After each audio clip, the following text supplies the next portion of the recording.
oís, David? ¿Se me oye bien? Gracias a todos, autoridades, gracias por estar aquí, académicos, compañeros, amigos. Es un honor estar aquí hablando esta tarde y pasando este ratito con todos vosotros en la que es la corporación científica más antigua de las Islas Baleares. Y eso es un honor para mí. Y además poder tomar parte en ese objetivo tan loable de la academia de trabajar en la transferencia de conocimiento científico a la población general. Pero además hacerlo con un tema como las enfermedades raras, me parece que hay que dar la enhorabuena dos veces a la academia. Primero, por tener la sensibilidad de traer un tema como este a la academia. Segundo, por hacerlo en unas fechas como las que estamos, a pocos días de celebrarse el Día de las Enfermedades Raras y en la semana en la que tenemos todos los actos de enfermedades raras. Pero la academia no se ha quedado ahí. Además, ha traído un tema tan pertinente de la mano de una médico de familia, de una humilde médico de atención primaria. Y eso también es para agradecer a la academia. Por eso, eternamente agradecida. Y sin más, voy a empezar a contaros un poquito qué hace una médico de familia hablando de enfermedades raras. Seguramente muchos de vosotros esta pregunta la tenéis ahora aquí en la cabeza, ¿no? ¿Por qué una médico de familia hablando de enfermedades raras? Si las enfermedades raras son complicadísimas, si son patologías de que se altera un pequeño canal de cloro en una célula, ¿y una médico de familia? ¿Por qué está hablando de esto? Pues mirad, una médico de familia está hablando de esto porque las enfermedades raras son un problema de salud pública. El otro día lo comentábamos en las jornadas en el hospital de Son Espacios y son un problema de salud pública porque es cierto, para que una enfermedad sea considerada como rara tiene que haber menos de 5 casos por cada 10.000 habitantes. Pero es que aquí se da la paradoja de las enfermedades raras. Hay más de 7.000 enfermedades raras identificadas. Con lo cual, y ya sé que los números marean, en España tenemos la friolera de 3 millones de personas afectadas de distintas enfermedades raras. Eso supone entre el 6 al 8% de la población. Y cuando cuento esto a mis residentes, se quedan mirándome así como, bueno, ¿y eso? ¿Eso cuánto es? ¿Del 6 al 8% de la población? Pues les digo, fijaos, en las últimas encuestas publicadas por el Ministerio de Sanidad, una patología no tan rara, la diabetes, afecta a un 6 al 8% también de la población entre los 30 y los 65 años. Sin embargo, fijaos qué diferencia, ¿no? La diabetes es un problema de salud pública, sí, pues las enfermedades raras también. Por eso está un médico de familia hoy hablando de enfermedades raras. Y efectivamente, son más de 7.000. Entonces, un médico de familia no tiene que saber las 7.000 o las que vayan viniendo. Lo que tiene que saber es dejar el microscopio de lado y coger y alejarse lo que han hecho nuestros médicos toda la vida, observar y decir, ¿qué tienen en común todos los pacientes afectos de una enfermedad rara? ¿Qué características comparten todos estos pacientes? Bueno, pues vamos a ver qué es lo que comparten. Fijaos, lo primero que comparten es que son pacientes crónicos. Son pacientes que van a estar enfermos toda su vida, igual que un paciente con una diabetes o con otras patologías. Con lo cual es un paciente que sería susceptible de estar incluido y atendido en nuestra estrategia de cronicidad. Segunda cosa que tienen en común es la enorme complejidad. No solamente son complejos porque las patologías afectan a muchos, son multisistémicas, sino porque además la variabilidad entre pacientes afectos de una misma patología es enorme. Esa es otra de las cosas que tienen todos ellos en común. La tercera cosa que tienen en común, fijaos, 1 de cada 3 de estos pacientes va a padecer una discapacidad en su autonomía. Y no solo eso, sino que además probablemente tenga dificultades en que esa discapacidad sea legalmente reconocida. Además, son pacientes que viven perpetuamente con una enorme incertidumbre. ¿Por qué? Fijaos, el tiempo de diagnóstico medio de una patología rara, minoritaria, está entre 4 y 10 años. Imaginaos el impacto que podría tener un paciente no diagnosticado de diabetes durante 10 años. ¿Qué impacto tendría la diabetes en ese paciente? Pues estos pacientes están hasta 10 y más, pero la media está entre 4 y 10 años para llegar al diagnóstico. Aparte, muchos, una vez que llegan al diagnóstico, incertidumbre por ¿tendré tratamiento? ¿No tendré tratamiento? ¿Qué pasará conmigo? Otra de las características que comparten es la soledad, porque no es lo mismo estar acompañado de un grupo de pacientes diabéticos fáciles de encontrar en tu entorno más cercano que decir, yo soy el único de Baleares que tiene esta enfermedad. Con lo cual tienen soledad. Y después, sufrimiento. Sufrimiento no solamente sufrimiento físico, que 1 de cada 5 pacientes con enfermedades raras padece dolor crónico, pero además sufrimiento emocional, por toda la cantidad de incertidumbre, de interrogantes con los que tienen que lidiar en el día a día. Y la última característica que comparten es el enorme impacto que tienen estas enfermedades en el entorno más cercano de los pacientes. El primero, la familia, y después el entorno más extenso. Dicho todo esto, ¿me vais a permitir la licencia, por favor, de recordar lo que es la atención primaria, ya que estoy hoy aquí, ¿vale? La atención primaria es ese enfoque de salud que incluye a toda la sociedad. Y me gusta mucho decir esto, toda, porque para ir al médico de familia no necesitas una hoja de derivación, no tenemos criterios para derivar, no hay que cumplir nada, simplemente tienes que querer ir al médico de familia.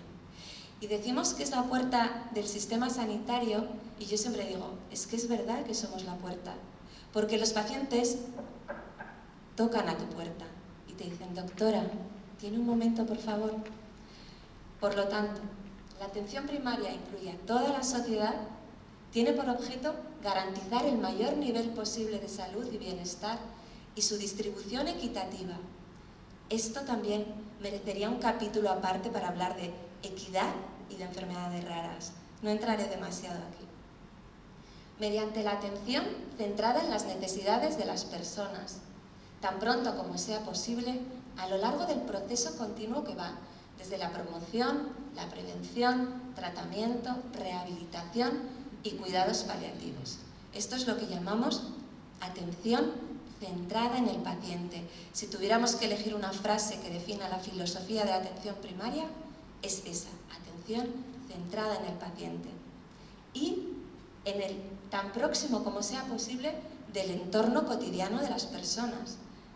Efectivamente, o sea, es que vamos a su casa, vienen ellos más cerca, ya no se puede estar. Y el médico de familia es esa persona que atiende al individuo en el contexto de la familia. ¿Por qué es importante esto también? Porque ya sabéis que el 80% de las enfermedades raras son de origen genético. Es importante saber quién es la familia de este paciente.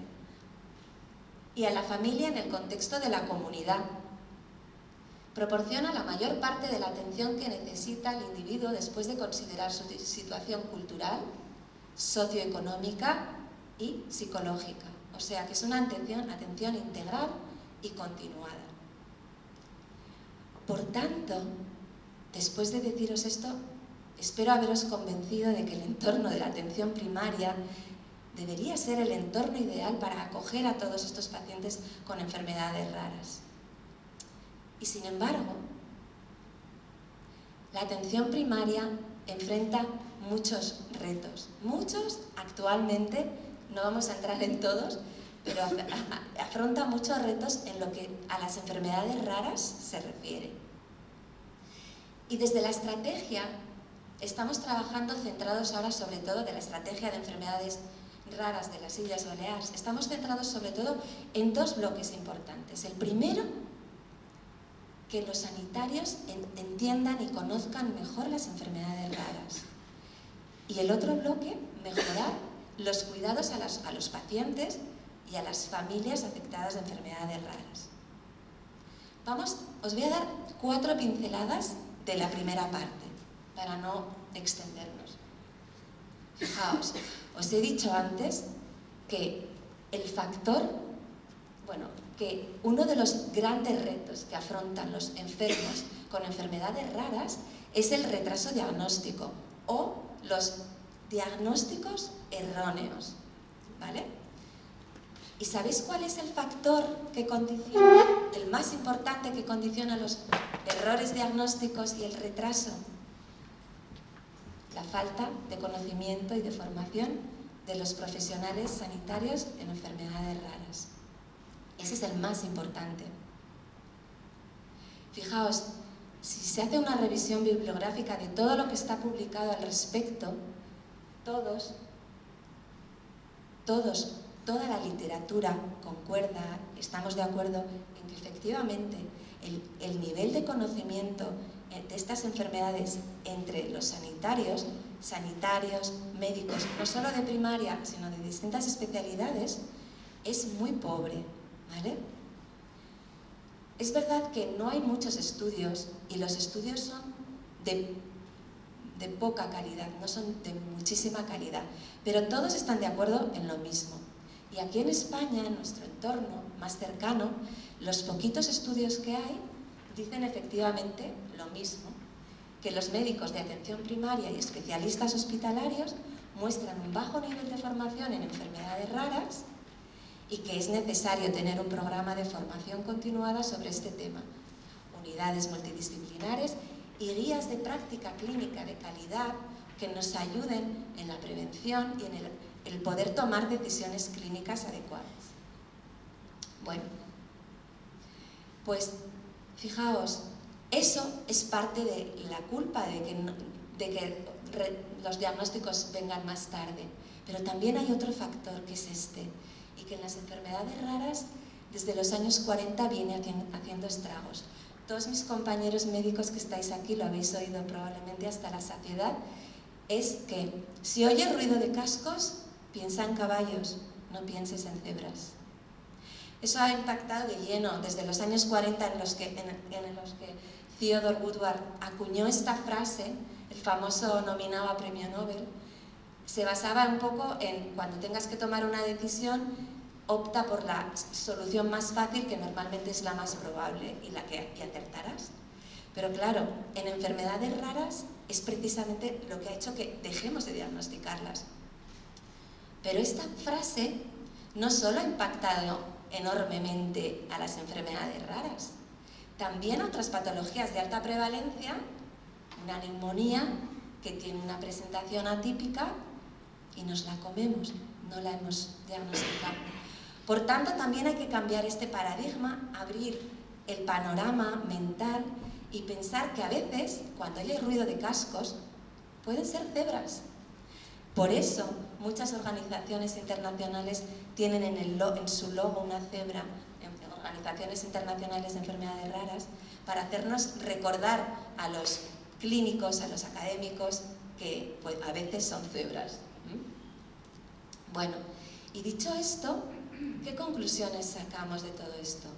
Pues que la falta de formación, tanto en el grado como posgrado, etcétera, es muy pobre, que tenemos pocos recursos accesibles en la práctica clínica que nos ayuden a tomar decisiones pensadas, que no tenemos quizás rutas asistenciales adecuadas para estos pacientes y que no hay formación continuada.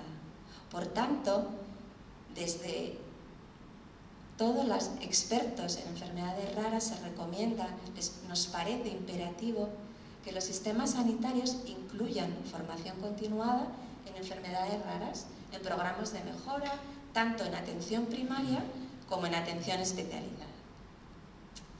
Y cuando nosotros en la estrategia de enfermedades raras de la Consellería vemos esto y nos pregunta el director general, ¿qué hacemos con esto? Porque son más de 7.000 enfermedades, ¿cómo hacemos formación? Pues decimos, nos ponemos a ello y pensamos, bueno, es que como no podemos conocer las 7.000, es cierto, pero la bibliografía, ¿qué nos dice? No hay que conocer las 7.000, lo que tienes que conocer es esas señales de alerta, eso que cuando lo veas en un paciente digas, ojo, que esto puede ser una enfermedad minoritaria, cuidado. Entonces, lo que hemos hecho ha sido trabajar desde la estrategia con todo el equipo que estamos trabajando en este tema en concreto, realizar cuáles serían esas señales de alarma, qué cosas nos tendrían que hacer pensar en una enfermedad minoritaria, en una enfermedad rara. Bueno, cosas como estas. Síntomas inexplicados y persistentes. Un paciente que tiene múltiples consultas e interconsultas, pruebas complementarias, no llegas a ningún diagnóstico. Una progresión o una evolución de la enfermedad muy atípica, o que ha progresado antes de lo que se esperaba, que tiene afectación multisistémica, que tenga una edad o un valor demográfico muy atípico, que digas, esta enfermedad, ¿cómo puede ser en este paciente con esta edad? Un valor demográfico atípico te tiene que hacer saltar las alarmas. Que tenga 2 enfermedades primarias y que no tengan aparentemente ninguna relación entre ellas. Que le hayas puesto un tratamiento y que digas, es que no funciona. Que tenga algún familiar con algún desorden genético. Que tenga una presentación atípica de una enfermedad muy común. O, por ejemplo, que haya nacido con alguna pequeña malformación. Entonces, desde la estrategia de enfermedades minoritarias, hemos creado unos trípticos que os he dejado algunos en la entrada, por si a alguno le queréis echar un vistazo, sobre todo compañeros sanitarios que estáis aquí, para que sea más fácil en la clínica a nuestros compañeros sanitarios que vean qué cosas nos tienen que hacer sospechar y que les ayuden en ese momento de diagnóstico. Y hay otra cosa muy importante en este aspecto que también tenemos que hacer, que es romper mitos en atención primaria. Por ejemplo, primer mito y muy extendido. No voy a, total, si yo nunca voy a ver un paciente con una enfermedad rara. Habéis visto que son 3 millones, que del 6 al 8% de la población. Hay estudios que estiman que en un cupo de un médico de familia de 1.800 a 2.000 personas puedes tener hasta 20 personas que tengan una enfermedad rara. Con lo cual, a lo mejor tú ya no los has diagnosticado, pero lo que tienes que hacer es localizarlos y saber quiénes son y detectarlos, ¿vale? Después, todos se diagnostican en edad pediátrica. Bueno, es verdad que del 50 al 70% de los pacientes se manifiesta la clínica en edad pediátrica y casi 2 de cada 3 se diagnostican, pero es que hay muchos que no, que van a pasar con 14 años a las consultas de médicos de familia, con lo cual hay que pensar que están ahí. ¿Cómo ayudo al diagnóstico si son todos de origen genético? Pues como lo han hecho los médicos toda la vida, mirando, explorando, escuchando, porque 2 de cada 3 tienen diagnóstico. El diagnóstico se hace a través de la clínica. El diagnóstico genético es un diagnóstico de confirmación que te sirve para cosas importantísimas, que también se podría hacer una sesión del tema, para hacer consejo genético, para que no te encuentres, como yo tengo familias, el padre, el hijo, el nieto, que están todos afectados. Y con un consejo genético, pues quizás nos hubiéramos evitado sufrimiento.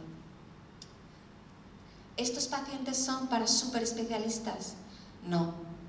Estos pacientes vienen a la consulta con demandas muy concretas, son pacientes muy informados y tenemos la gran suerte de tener asociaciones de pacientes muy potentes que les dan apoyo, con las que podemos consultar, hablar, con lo cual no. El médico de familia tiene que ejercer de director de orquesta de hacer la continuidad asistencial, de ser el referente, de estar ahí, de hacer el seguimiento, etc. ¿Sí? Bueno, pues ya hemos pasado la parte más espesa del asunto. Y ahora la segunda parte, que es, el otro reto es mejorar los cuidados a los pacientes y a las familias afectadas. ¿Y cómo hacemos esto? ¿Cómo mejoramos los cuidados que les damos? Pues también es fácil, al final es escuchar.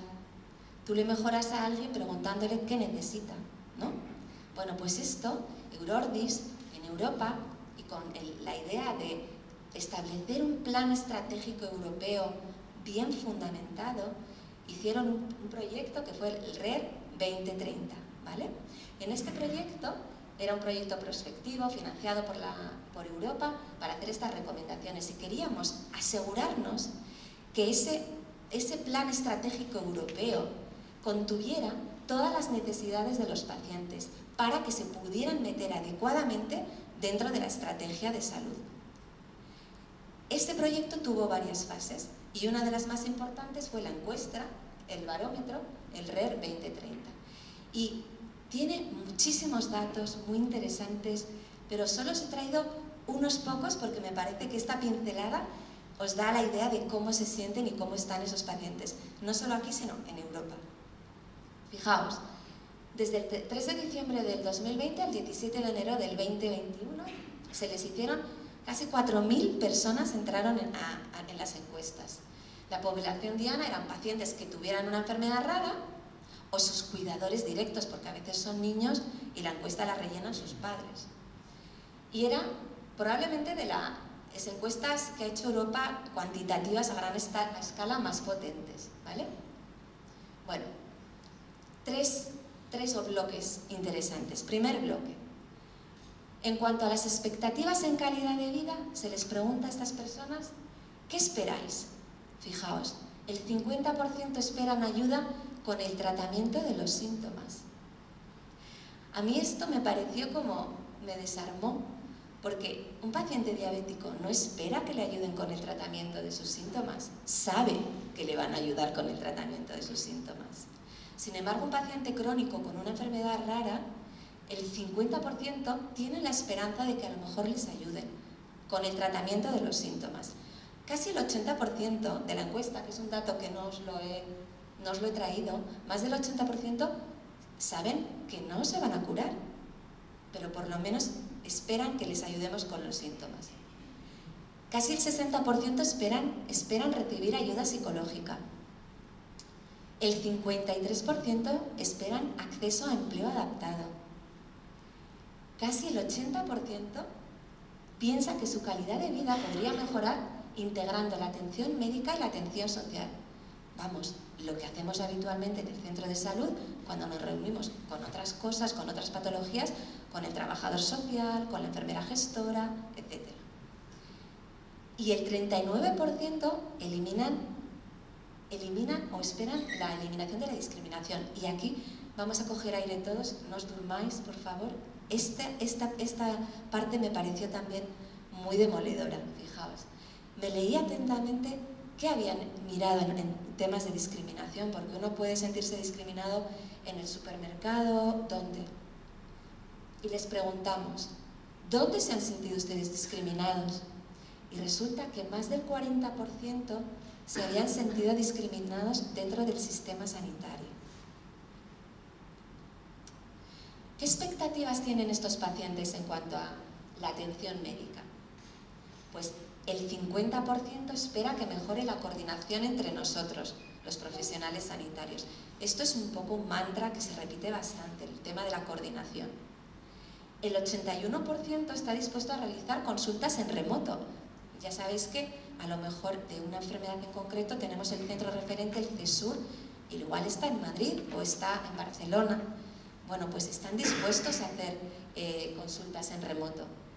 Y el 80% espera tener un médico referente, alguien que coja todo y que haga eso de dirigir un poco la orquesta, que no se pierda información cuando me voy al CESUR, cuando vuelvo, alguien que aglutine toda esa información clínica. Entonces, después de esta de esta encuesta se establecen una serie de prioridades. Prioridad 1, ¿cuál sería? Hombre, los tratamientos. Si podemos tener todos tratamientos, mejor, ¿no? Segunda prioridad que ellos destacan, coordinación. Coordinación entre profesionales sanitarios implicados.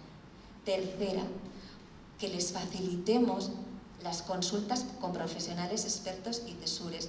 La verdad es que esto también merece otro apartado aparte porque la mayoría de estos pacientes, casi un 50%, tienen que viajar, pero hay un 20% que no pueden viajar a los CESURes porque su economía no se lo permite. Entonces, quizás el hecho de poder mejorar las consultas online, en remoto, con los CESURes, mejoraría también su calidad de vida. Y después, mayor reconocimiento de esas patologías entre los profesionales sanitarios, que es lo que os he hablado al principio de la charla, que tenemos que tenerlas más presentes en nuestro día a día. Y para casi terminar, también se hizo una encuesta. Muchos de vosotros, los que sois clínicos, sabéis que se hacen encuestas sobre la experiencia sanitaria de las personas. Y se hizo también desde Europa una encuesta para saber cómo era la experiencia sanitaria de estos pacientes, cómo se manejaban comparándolos con un paciente de otra enfermedad crónica. Se les pasó una encuesta que es la PACIC-S, que la conoceréis también muchos, que es una encuesta que se diseñó para enfermedades como diabetes, hipertensión, insuficiencia cardíaca, etcétera, que no está adaptada para enfermedades raras, pero aún así se quiso pasar para intentar saber, tener unos pequeños datos de qué pasaba con estos pacientes desde que iban al hospital, cómo se navegaban, cómo se manejaban por el hospital.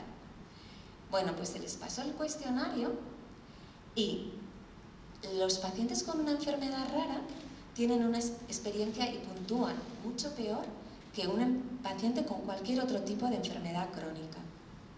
Si el máximo de satisfacción es un 5, ellos puntúan 2,5 y por debajo de 2.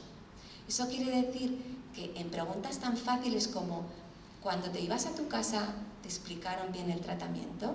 ¿Te fuiste a casa con dudas? ¿Te dieron las cosas escritas? ¿Tuviste una llamada de seguimiento cuando fuiste a tu casa? Cosas básicas del cuestionario. No se daban en pacientes con enfermedades raras. El otro día en las jornadas, un paciente comentaba en Sonospasos que a veces dice, me dan el diagnóstico, me voy con el diagnóstico debajo del brazo a mi casa y digo, Dios mío, ¿y ahora? No nos tiene que pasar. ¿Qué debe cambiar? Les dijeron, ¿qué podríamos cambiar en vuestra experiencia sanitaria para que mejorara? Pues ir más allá del simple diagnóstico y tratamiento, aumentar el foco en lo que es el seguimiento postconsulta, el apoyo psicológico, ayudar a los pacientes a gestionar su salud en la vida diaria. Segunda cosa, garantizar el acceso, lo que os he dicho antes, a una atención multidisciplinaria y en red. Hoy en día podemos hacerlo, ya hacemos consultas online, consultas telefónicas, pues hacerlo extensivo también a este tipo de pacientes. Simplificar las derivaciones a los CESURes, facilitar el acceso a expertos, a veces transfronterizos, a veces es que una enfermedad, el experto igual está en Boston y te tienes que poner en contacto con él. Promover el intercambio de conocimiento entre los distintos centros. Y lo último que nos sugieren desde Europa, desde el plan estratégico, es contribuir a establecer estándares de calidad para la atención médica en condiciones raras y complejas, que esto también es un tema en el que estamos trabajando mucho con la doctora Bosch, coordinadora de la estrategia de enfermedades raras, porque tenemos que poder validar, saber si lo que hacemos está bien, no está bien, y para eso necesitamos estándares de calidad que no existen para pacientes con enfermedades raras, como cuestionarios para medir la experiencia de la atención médica en pacientes con enfermedades raras, implementar cuestionarios también para medir el conocimiento y la experiencia de los profesionales sanitarios en enfermedades raras. Esto es como un poco resumen de decir, bueno, es que en estos tiempos en los que estamos con la cronicidad a todas horas, yo siempre digo en todas las charlas a las que voy que el paciente con una enfermedad rara es el paradigma de la cronicidad, por todas las características que os he explicado antes de su enfermedad, por su alto grado de concienciación, por su implicación en el proceso. Pero a la vez son los grandes olvidados. Tenemos ya más de 3 millones de personas con enfermedades raras olvidados. Por tanto, la atención primaria hay que implicarla de lleno en estos pacientes. No los tienen que ver como algo extraordinario, como una anécdota. Hay que intentar que se impliquen para evitar la atención fragmentada. Intentar coordinar los cuidados multidisciplinares, que haya un intercambio de información fluida y sobre todo acompañarles para navegar, esa expresión que tanto me gusta a mí, navegar en el sistema sanitario. Hay que mejorar, hacer mejoras curriculares, tanto en el grado, que me consta que en esta Facultad de Medicina se habla de enfermedades minoritarias, en el grado, en el posgrado, facilitar formación continuada y facilitar el acceso a recursos útiles en consulta, y luego, y muy importante, que también estamos en ello desde la estrategia, facilitar espacios de intercambio entre atención primaria, hospital, pacientes y asociaciones de pacientes. Este es el logo y la página web que hemos diseñado desde la estrategia de enfermedades raras de aquí, de las Islas Baleares. Y muchísimas gracias por vuestra atención y por estar aquí compartiendo esta tarde conmigo.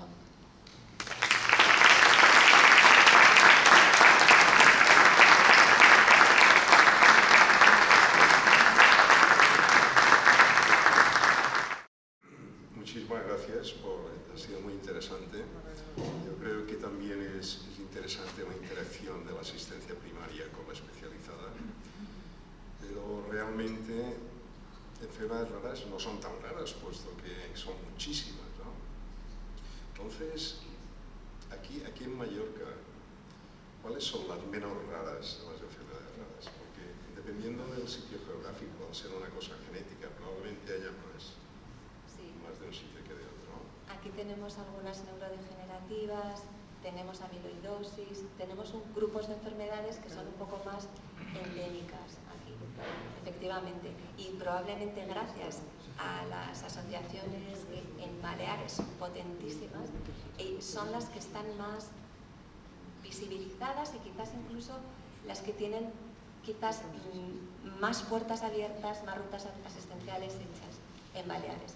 Pero claro, hay esas otras casi 7.000 que no son tan frecuentes aquí, como puede ser las amiloidosis, Andrade, etcétera, que también tenemos, obviamente. Muy bien, doctor Pareja. Sí, yo tenía una pregunta. Has comentado que dentro de la estrategia de malaltías minoritarias estáis en una investigación, que tú creo que eres la investigadora principal, sobre los conocimientos y habilidades de enfermedades raras de los sanitarios de Baleares. Me gustaría saber un poco qué metodología, si se ha hecho ya, es que no sé en qué fase está, si tenéis algún resultado o estáis todavía en fase de recogida de información, porque me parece importante, porque los datos que has dado han sido de por ahí fuera, pero de aquí, nuestros sanitarios y sanitarias, ¿qué conocimientos o qué actitudes tienen ante este problema? Esa fue la primera inquietud que teníamos nosotros también. Entonces decidimos, entre el mes de noviembre del año pasado y enero de este, lo que hicimos, hicimos un diseño de un estudio descriptivo transversal a través de un cuestionario, un cuestionario que era autocumplimentado, online, que se envió desde la Gerencia de Atención Primaria.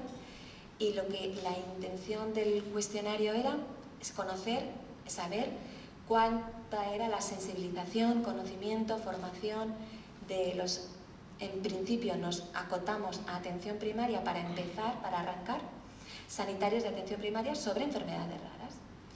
Entonces, hemos tenido una N de casi 300 300 compañeros que han respondido de atención primaria, y la verdad es que los resultados que tenemos son bastante llamativos. Por ejemplo, de un listado de enfermedades minoritarias, entre los que había algunas, como ha dicho el doctor Besalduc, de Baleares, vamos a llamarlas endémicas en Baleares, el 100% de los encuestados no acertó. De ese listado de aproximadamente 30, ninguno dijo todas bien. El 90% reconocían que no tenían formación.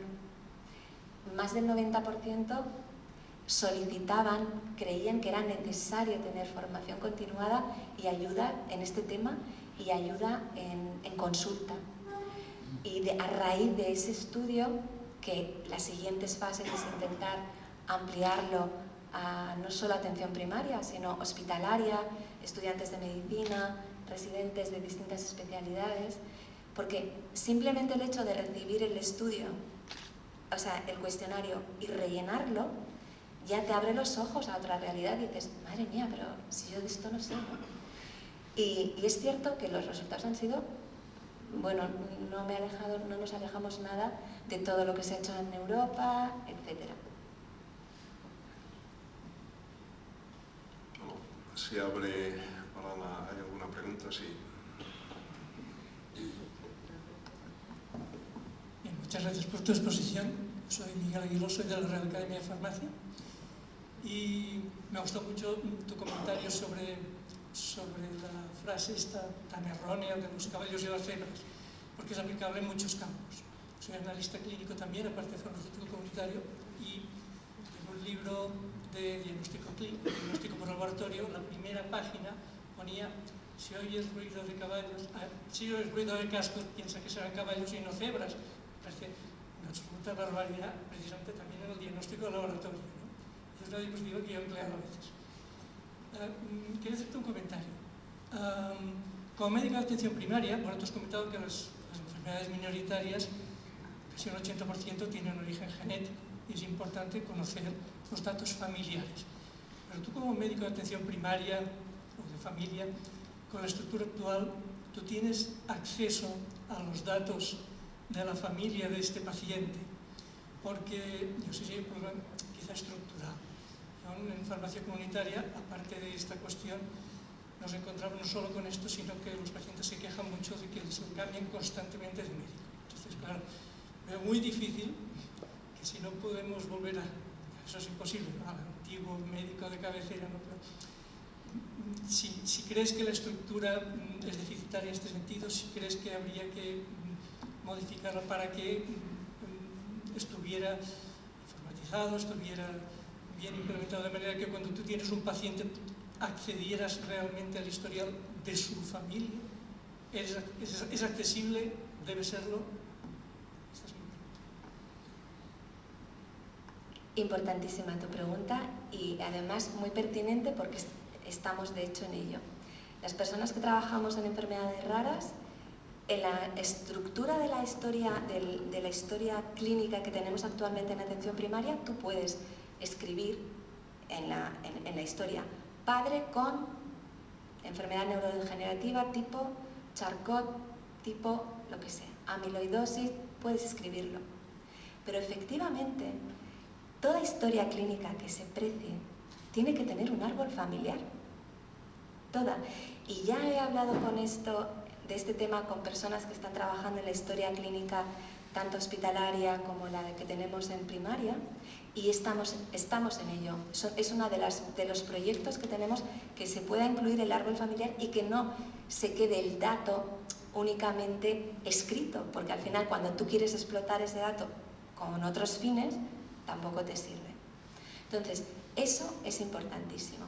Y hay otra cosa muy importante de la historia clínica que también quiero decir. Fijaos, en la historia del médico de familia, no sabéis la cantidad de flashes y de inputs que hay. Por ejemplo, uno que hemos implementado hace no tanto es el de paciente crónico complejo, paciente crónico avanzado. Imaginaos, cuando ese paciente va al hospital, ese icono de paciente crónico complejo lo ve mi compañero en urgencias de Son Espases, lo ven todos. Y ya saben la ruta asistencial que tiene que llevar ese paciente. Qué fácil sería implementar un icono en la historia que cuando va al médico y ese médico no sabe nada de raras, pero ve un icono que dice, por ejemplo, Charcot o enfermedad rara, que sea una cebra en la historia clínica, la ruta asistencial va a ser muy diferente, porque a los ojos de la persona que lo abre dice, a ver, ojo, este paciente tiene una enfermedad rara, y ahí ya te pones a bucear. Y el padre, porque es verdad que no todas las enfermedades, el 80% son de origen genético. Genético no quiere decir hereditario, ¿vale? Pero bueno, eso pertinente al 100% en nuestros objetivos en la estrategia. Un aviso en la historia, como tenemos el de PCC, PCA que tenemos actualmente, y el árbol familiar, que antiguamente yo cuando era residente, recuerdo en mi centro de salud, todas las historias clínicas de mis médicos más mayores de primaria, que eran preciosas, artesanales, y empezaban a hacer el genograma, hijo de tal, este tenía esto, y lo dibujaban. Eso hemos perdido ahora con la informática, pero ahora se hacen maravillas. Es muy importante que lo tengamos, muy pertinente.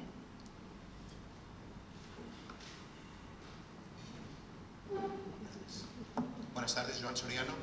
Felicidades por el próximo Día Internacional y por hacer esta defensa tan clara de la atención primaria, tanto en las enfermedades raras como en las no raras. Yo me dedico a las enfermedades respiratorias y la mayoría de gestión de estos enfermos con enfermedades raras o ultra raras se hace en comité y se incluye el neumólogo, a veces el pediatra o el internista, el radiólogo, a veces el genetista, pero nunca está el médico de atención primaria. Te quería preguntar si esto es lo normal o pasa en otras especialidades, y luego para algunas de ellas hay nuevos tratamientos que son bastantes ceros de euros. Entonces, ¿es sostenible el manejo de estos tratamientos curativos en algunas enfermedades raras? Gracias. La primera pregunta, debería estar. Y si no está el médico de familia, ahora tenemos una figura maravillosa, que es la enfermera gestora de casos, que esta persona puede gestionar y ser el enlace entre todos nosotros. Pero si por algún motivo la enfermera gestora en esa reunión no está o no puede estar, o X, hay una cosa que se llaman videollamadas, ahora estamos en streaming, que yo me puedo conectar, puedo citarme al paciente y decir, bueno, en estos cuarto de hora me voy a conectar para saber cómo está mi paciente. Eso no es ciencia ficción.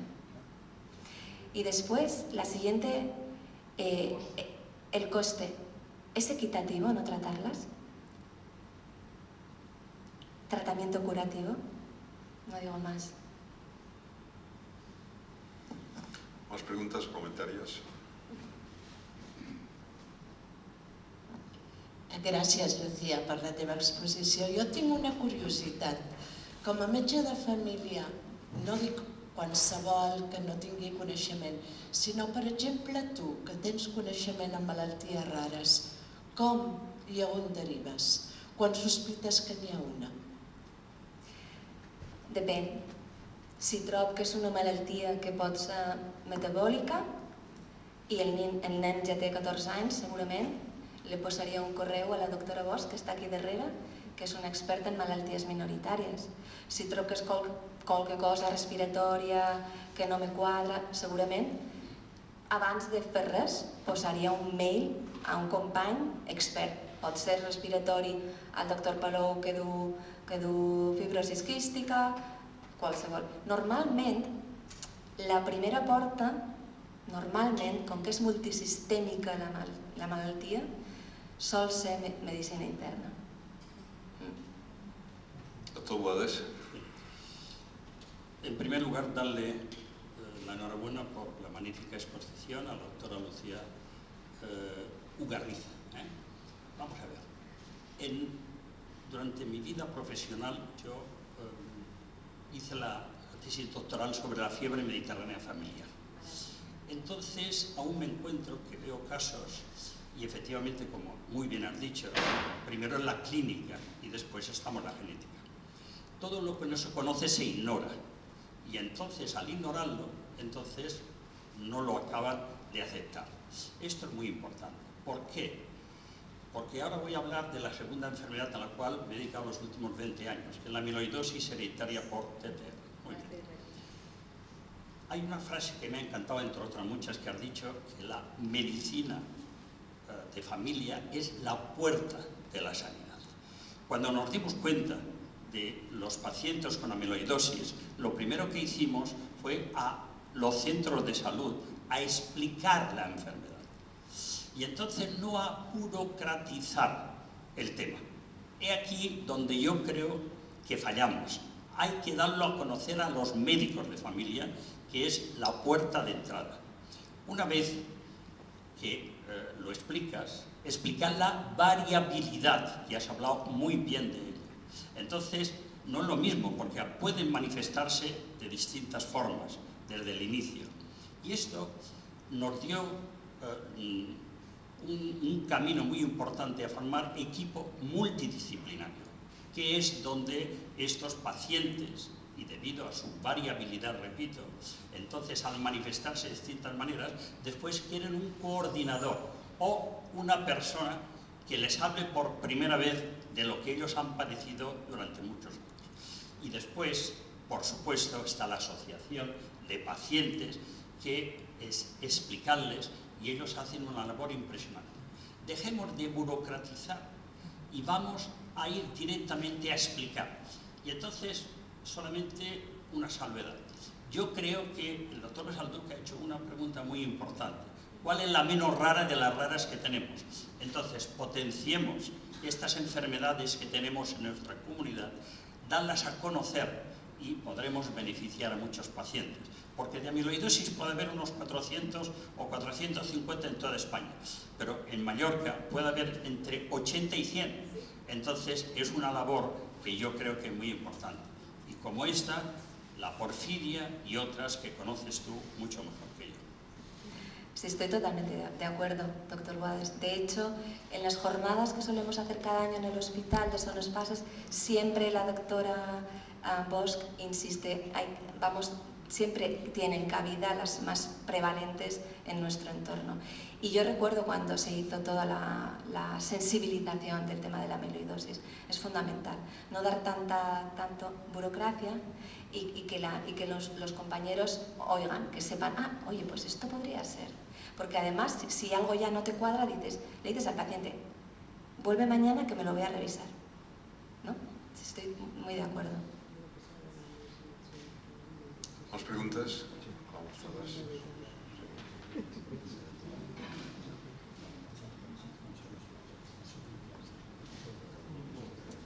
Buenas tardes. Yo quería dar la enhorabuena a Lucía, que bueno, siempre me sorprende por sus exposiciones brillantes, y comentar, ¿no?, que este trabajo que lidera Lucía es un trabajo muy ambicioso dentro de la estrategia.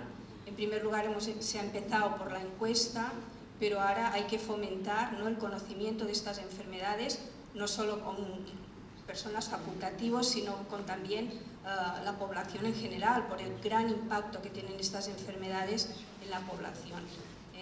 Y luego, aparte de formar a profesionales, que es la otra parte del trabajo, pues divulgar y fomentar su conocimiento, y que queda mucho trabajo por hacer.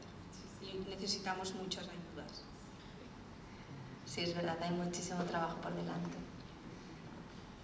Hola, si me da tiempo un comentario. Yo soy Catilina Bibiloni, presidenta de la Asociación Balear de la Enfermedad de Andrade, de amiloidosis hereditaria. Y bueno, lo primero que quería decir es, soy paciente con una enfermedad minoritaria de elevada prevalencia aquí en Baleares, y enhorabuena a la Real Academia, sobre todo por dar un espacio a las enfermedades minoritarias, y sobre todo este tema que es un hándicap, el de la enfermedad minoritaria y atención primaria. Y luego, Lucía, ya te lo comenté en Sonespases, gracias por poner tanto amor, tanto ímpetu y tanta dedicación a este ámbito Para los pacientes, en el caso de mi enfermedad, si tenemos antecedentes es más fácil, pero no siempre hay antecedentes o no se conocen. Y la primera puerta donde vamos a tocar es atención primaria.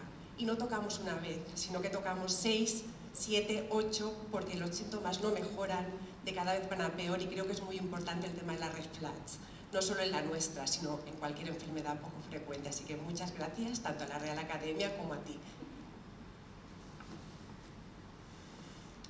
¿Un comentario, alguna pregunta más? ¿Doctor Pareja? Sí, es un comentario que me ha surgido, o me he acordado, es casi una anécdota, hace 30 años o así. Yo formaba parte del Grupo Nacional del PAPS, coordinado por Armando Martín Zurro, el Programa de Actividades Preventivas y Promoción de la Salud, que hace muchísimos años que existe, creo que todavía está ahí. Yo coordinaba el Grupo de Enfermedades Infecciosas, el Grupo Nacional de Enfermedades Infecciosas del PAPS. Y un día me llamaron por teléfono de Senfic y me dicen que hay una reunión de enfermedades raras y la persona que va, que era un granadino, un médico de familia granadino, no puede asistir, y como a ti te gustan esas cosas de los virus y tal, y las cosas raras, sí puedes ir tú a la reunión. Yo fui a la reunión y me di cuenta que sobraba porque no me enteré de nada.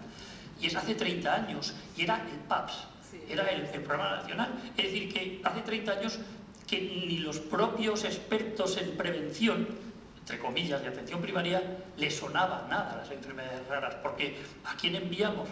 Pues a este que le gustan los virus, porque debían asociar que enfermedades raras era algo así. Lo digo porque sí algo hemos avanzado, pero que es curioso, ¿no? A mí yo recordaré siempre que llegué allí, no abrí la boca y le dije, no me volváis a mandar a ese sitio porque no me he enterado de nada, es que no sé lo que es. Simplemente era eso. Adelante. Bueno, yo soy de fibrosis quística y hace 38 años casi no sabían ni qué era. Hoy en día pues ya hay muchas cosas, muchas medicinas, mucho saber, y es una gran ventaja. Pero lo primero que tiene que hacer una familia cuando tiene un diagnóstico que es genético es toda la familia hacerse las pruebas para no propagar más fibrosis quística en este caso. Y esto, yo que tengo bastantes hijos, bastantes nietos, ha ido muy bien porque cada vez que ha venido un miembro nuevo a la familia, se le ha hecho la prueba. Porque si no, hubiéramos tenido 2, 3 o 4, y esto se tiene que evitar siempre.